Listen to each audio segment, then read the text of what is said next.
In the last several decades, many couples have wondered about whether or not living together before marriage is a wise thing to do. This isn't something that people had to think about generations ago because it was very uncommon. However, today, it is becoming more and more common and accepted. But there are a lot of things to consider before you move in together. First, you both have to examine your intentions and be on the same page about it. In other words, are you living together to see if you are compatible in the same house? Are you living together because one or both of you are avoiding, or putting off, marriage? If so, why are you doing this? Ideally, you have to have a long and honest conversation about why one or both of you want to live together without being married. Perhaps, one of you assumes that the other wants to get married, and they don't. Or one has a certain timeline in order to get married, and the other doesn't. Or one thinks this is just a serious relationship and hasn't really thought about marriage. Having this conversation is crucial because if you are not in sync with your intentions, this will cause problems down the road. However, for the purposes of this video, let's assume that both of you know that the end goal is marriage, not just any kind of marriage but, hopefully, one that is full of love and is happy and healthy. Let's jump into the pros and cons of living together before marriage. A. The pros. 1. Sharing finances. This could be one of the most popular reasons for living together before marriage. Think about it, most serious couples are practically living together anyway. They keep clothes and other personal items at one person's residence, and they might be there more than they are at their own home. So, in that case, it would make sense to stop paying 2 different rents or mortgages, 2 different utility and cable bills, and so much more. While this is definitely a pro of living together, you have to make sure that you are wise with the money. It is very tempting to spend the extra money you save and not even know where you spent it. A better idea would be to save the money from the other household and invest it in your future together. 2. It's less stressful when you finally get married. Living with anyone can be stressful. It doesn't matter if it's your own parents, siblings, or children, everyone has the ability to get on your nerves when you live in the same space 24/7. It's just a fact of life. But when you are dating or in a serious romantic relationship, you have had a much shorter time to get to know someone's habits. When you are first dating, you don't see, or overlook, some of your partner's annoying habits. You might even think it's cute. But as time goes on, what you thought was alright just gets on your nerves sometimes. So, imagine if you had never lived together before you get married, and then when you move in together, you had a crisis going on in your head. You might think, this person drives me crazy because they never do the dishes. If you live together before marriage, you will go into it with your eyes wide open, and there will be a lot fewer surprises. 3. You become closer and build a stronger bond. Intimacy is a very important thing in any relationship but more especially in marriages. But when I say intimacy, I don't just mean physical/sexual or emotional intimacy. There are actually other different kinds of intimacy that are just as important, such as intellectual, spiritual, experiential, and volitional. Let's talk about volitional intimacy. This kind is about the commitments that 2 people make with each other. For example, if you decide to buy a house, a car, or a dog together, that means you are making a commitment to each other, regardless of whether you are married or not.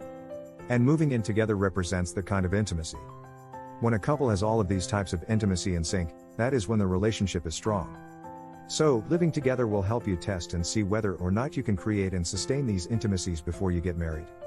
And if so, it will strengthen your bond and make you more confident in getting married. B. The cons. 1. Other people may not approve. Everyone has an opinion about everything. And most people love to let you know what it is, whether you ask for it or not. With that said, it can be very difficult to do something without your family or friends' approval.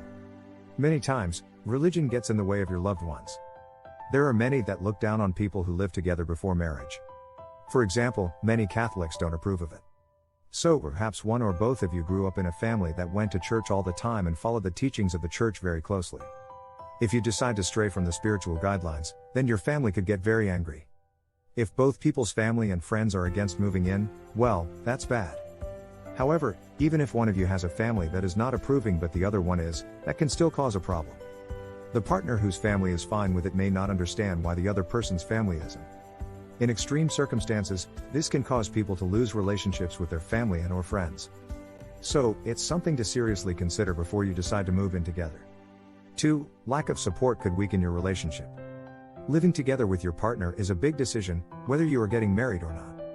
Heck, living with anyone else other than yourself is not always easy. Sure, having a roommate can make you less lonely, but lots of challenges might come along with it too. So, if you don't have the support of your social system, it will probably impact your relationship, and not for the better.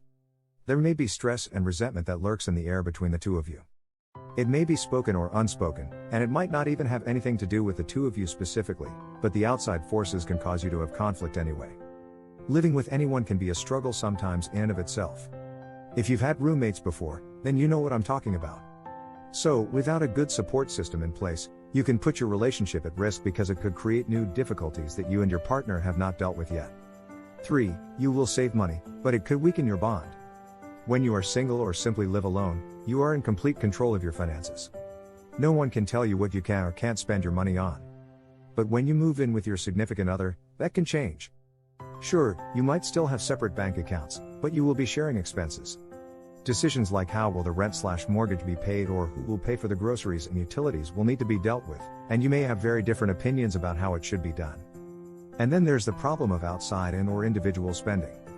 Maybe one of you is a spender and one is a saver. The saver is going to be upset when the spender spends their money if they think it is irresponsible. For example, maybe one of you thinks buying a $200 outfit for the fun of it is a good idea, and the other thinks it's a stupid decision. Or maybe one wants to spend $300 to make a gourmet meal, and the other thinks it's a waste of money. These kinds of differences in how you spend money can cause a lot of problems between couples. C. Does living together before marriage helps with the marriage later on? While most people want a definitive answer to this question, believe it or not, there is mixed research on the topic. Older studies from the 1980s found that couples who live together before marriage are more likely to divorce. However, living together wasn't as socially acceptable as it is today. More recent studies don't show quite the same statistics, although the differences aren't overly startling. Other studies suggest that the divorce rate of people who live together is not necessarily linked to the actual living together part of the equation. Findings show that there are many other contributing factors to divorce other than cohabitation. For example, the age of cohabitation matters. In general, the older you are, the more likely it is that your marriage will endure. Other factors include personality characteristics such as the ability to commit. In other words, perhaps the people who live together before marriage either do not value serious, legal, or religious commitment as much as those who don't live together. With all of this said, at the end of the day, there really isn't a glaringly obvious answer to whether or not living together before marriage is beneficial or not. It really depends on the people as individuals and the unique couple as a whole. The bottom line. At the end of the day, the choice of whether to move in together before marriage is ultimately between the two of you. As you can see, there is no clear right or wrong answer, it is just as unique of a decision as the couple itself. So, whatever you decide, just make sure that you and your partner have important conversations about it, and you both are very clear about the pros and the cons. Then, just do your best and trust that everything will work out how it's supposed to. In the link I put in the description of this video, you can get free Astro Tarot reading which can change your life. In addition, my friend Kate shares 3 tips for using the body language to get the girls you really want to start fantasizing about you. Let me know your thoughts in the comments section below. Don't forget to like, share and subscribe to my channel.